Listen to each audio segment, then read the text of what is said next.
تھک جانا غلط نہیں ہے، مایوس ہو جانا غلط ہے، اور مایوس انسان تب ہوتا ہے جب اللہ تعالیٰ کی طاقت پر، اس کی رحمتوں پر یقین نہیں رہتا۔ انسان یہ بھول جاتا ہے کہ جس نے یہ حالات پیدا کیے ہیں وہ یہ حالات بدل بھی سکتا ہے۔ دیکھیں، ہر چیز انسان کے بس میں نہیں ہوتی، بلکہ کوئی بھی چیز انسان کے بس میں نہیں ہوتی جب تک اللہ نہ چاہے۔ پھر اس ذات سے مایوس کیسے ہو سکتے ہو جس کے حکم کے بغیر ایک پتا بھی نہیں ہل سکتا، جس کے حکم پر کائنات بنا دی گئی اور ایک ہی حکم پر ختم کر دی جائے گی۔ مایوس تو وہ لوگ ہوتے ہیں جن کے پاس اللہ تعالیٰ نہیں ہوتے۔ مومن کے پاس تو اللہ تعالیٰ ہے، یعنی بادشاہوں کا بادشاہ، تمہارا اور میرا اور ہم سب کا آخری مددگار۔ تم بس پھر اسی ذات پہ یقین رکھو، وہ تمہیں ہمیشہ کی طرح تھام لے گا۔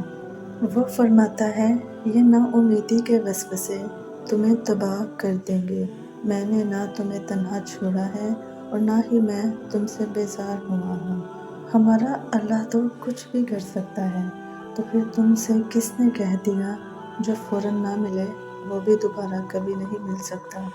اللہ تمہیں اسی سے آزماتا ہے جو تمہیں سب سے زیادہ محبوب ہوتا ہے۔ وہ تمہیں تمہاری ہی من پسند چیز کے ہاتھوں بے بس کر دیتا ہے۔ ناممکن اللہ کے لیے کبھی بھی کچھ بھی نہیں ہوتا، وہ ناممکن بس تمہارے لیے بناتا ہے، اور پھر وہ بے بسی تمہیں کہیں سجدہ کرواتی ہے تو کہیں فریاد لے کر خالی جولی پھیلاتی ہے۔ پھر جب تم مانگنے کا تسلسل نہیں توڑتے تب وہ بھی دینے کے وسیلے بناتا ہے۔ تم اپنی مرضی سے دعا نہیں کرتے، اللہ خود تمہیں دعاؤں پہ مجبور کر دیتا ہے، کیونکہ وہ تمہاری چاہ پہ بہت پہلے سے راضی ہوتا ہے۔ آزمائشیں تو بس بہانہ ہوتی ہیں، بس پھر تمہارے ہاتھوں کے دعا میں اٹھنے کی دیر ہوتی ہے کہ نصیب موڑ دیا جاتا ہے۔ پھر اللہ تمہاری من پسند چیز واپس لوٹا کر تمہارے جسم میں نئی زندگی پھونک دیتا ہے۔ جانتے ہو اللہ تمہیں بے بسی کے مقام پہ کیوں لایا ہے؟ تاکہ تم اللہ سے رجوع کرو اور یقین سے مانگو۔ جب تم دعاؤں پہ یقین کرنا سیکھ جاؤ گے تو ہر چیز تمہیں جو ابھی ناممکن لگ رہی ہے وقوع پذیر ہونے لگے گی۔ جو چیز نصیب میں نہیں ہے وہ بھی تم پا لو گے انشاءاللہ۔ اپنی کہانی جس کے پاس بھی لے کر جاؤ گے نا، وہ مشورہ دے گا۔ کوئی تم پر ہنسے گا، کوئی تمہیں غلط کہے گا، کوئی تمہیں تسلی دے گا، اور پھر سب تمہیں بھول جائیں گے، تمہارا غم بھول جائیں گے۔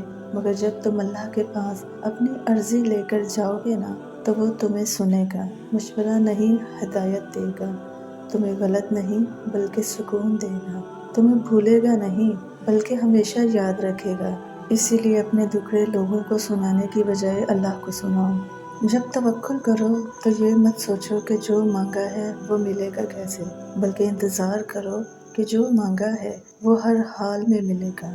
توکل کو مضبوط کرنے کے کون سے طریقے ہیں؟ جب آپ دنیا کی ہر چیز سے مایوس ہو جائیں تو اللہ پر توکل کامل ہوتا ہے۔ جب تک آپ کا دنیا کی کسی چیز پر بھروسہ رہتا ہے نا تو اللہ پر توکل کامل نہیں ہو سکتا، جزوی بھروسہ ہوگا۔ آپ کہتے ہیں کہ یار بس ایک تیرا سہارا ہے اور ایک اللہ کا سہارا ہے، تو چلیں آپ پہلے یہ والا سہارا استعمال کر لیں۔ اللہ تعالیٰ کہتا ہے پھر آ جانا میرے پاس، تو آپ کیوں نہیں کہتے کہ بس صرف اللہ کا سہارا ہے؟ یہ اسباب ہیں اور ایک ہی طریقہ ہے، سارے اسباب استعمال کریں مگر بھروسہ مسبب الاسباب پر رکھیں۔ یہ توکل کا طریقہ ہے۔ اور جب آپ اسباب استعمال کرتے ہوئے بھروسہ بھی اسباب پر کرتے ہیں نا تو پھر اللہ کی مدد نہیں آتی۔ اللہ پاک قرآن پاک میں ارشاد فرماتا ہے، اگر اللہ کی مدد آ رہی ہو تو تمہارے اوپر کوئی غالب نہیں آ سکتا، اور اگر اللہ تمہیں چھوڑ جائے پھر دنیا میں کوئی مددگار نہیں ہو سکتا۔ مومنوں کا بھروسہ صرف اللہ پر ہونا چاہیے۔ زندگی میں جب بھی تھکنے لگے، مایوس ہونے لگے، دنیا کے جھمیلوں سے گھبرانے لگے تو ایک آیت مبارکہ یاد رکھیں، فَإِنَّ مَعَ الْعُسْرِ يُسْرًا۔ یہ آیت آپ کا حوصلہ بڑھائے گی کہ دنیا کی آزمائشیں دائمی نہیں ہیں، اور اللہ تعالیٰ نے ہر مشکل کے ساتھ آسانی رکھی ہے، اور اسی چھپی ہوئی آسانی کو پانے میں بھی رب العالمین کی مدد درکار ہے، بس صبر کریں، اللہ سے اس کی رحمت اور کرم کی امید رکھیں، وہ اللہ ہی مشکلوں کو آسانی میں بدلنے والا ہے، بے شک۔ سو ویورز، میری آج کی ویڈیو آپ کو کیسی لگی ہے؟